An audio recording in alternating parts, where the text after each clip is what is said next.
اللہ کسی قوم کو ذلیل اور رسوا نہیں کرتا جب تک وہ اللہ کے حکموں کا انکار نہیں کرتی۔ قومیں رسوا اور ذلیل تب ہوتی ہیں جب اللہ کے حکام سے رخ پھیریں اور اعراض کریں، پھر قوموں کو پیس کے رکھ دیا جاتا ہے۔ ماضی کے اندر جو قوموں کو عذاب دیے گئے تھے وہ حصی تھے، اور حضور علیہ الصلوۃ والسلام کے بعد جو عذاب آتے ہیں وہ حصی نہیں ہیں، وہ معنوی ہیں۔ ماضی کے اندر جو قوموں کو عذاب دیے گئے، ان پہ پتھر اترے، ان کے اوپر چوہوں کا عذاب آیا، ان کے اوپر مینڈکوں کے عذاب آئے، طوفان آئے، ڈبو دیے گئے، ان کی شکلیں مسخ کر دی گئی، خنزیر اور بندر بنا دیا گیا، مختلف صورتوں میں تبدیل کر دیا گیا۔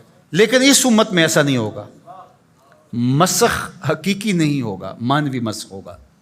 مطلب کیا کہ حقیقی مسخ تو یہ ہے چہرے بدل جائیں، معنوی مسخ ہے چہرے نہ بدل جائیں، سوچ غلط ہو جائے۔ یہ ہے مسخ معنوی، اندر بدل جائے، اور وہ عذاب معنوی ہوگا، اور اس عذاب معنوی کی صورت تشتت ہے، افتراق ہے۔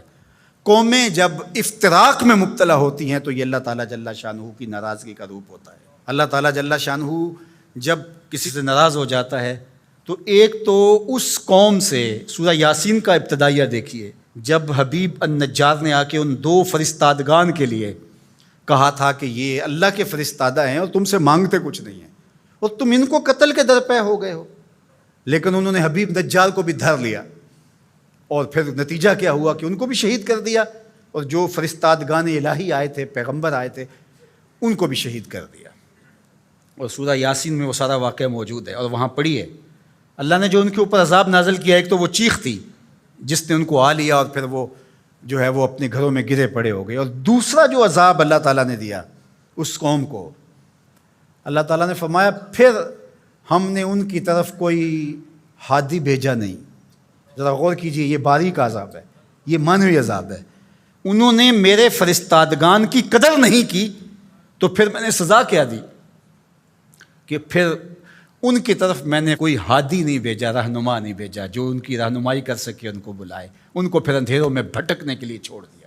تو یہ بات ذہن میں رکھیے گا، جب قومیں تشدد، ناقدری، اچھے لوگوں کو نظر انداز کرنے کا مزاج پیدا کرتی ہیں تو پھر ان کے اوپر جو عذاب بھیجے جاتے ہیں ان میں سے ایک عذاب کہ پھر وہ حقیقی قیادت سے محروم کر دیے جاتے ہیں۔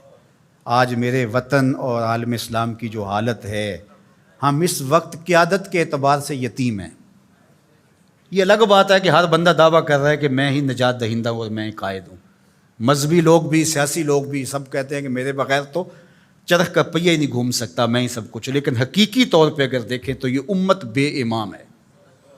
اس وقت ہمارے پاس قیادت کا فقدان ہے، اگرچہ قائدین کی بہتات ہے، لیکن قیادت، حقیقی قیادت جو درد امت کا مداوع کر سکتی ہو، جو ضرورت کی کفیل ہو، وہ قیادت آج ہمارے پاس نہیں ہے۔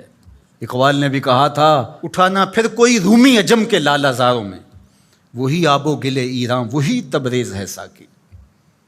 اور دوسرے مقام پہ یہاں کے حالات کا، چمن میں رخت گل شبنم سے تر ہے، سمن ہے، سبزہ ہے، باد سحر ہے، مگر ہنگامہ ہو سکتا نہیں گرم، یہاں کا لالہ بے سوز جگر ہے۔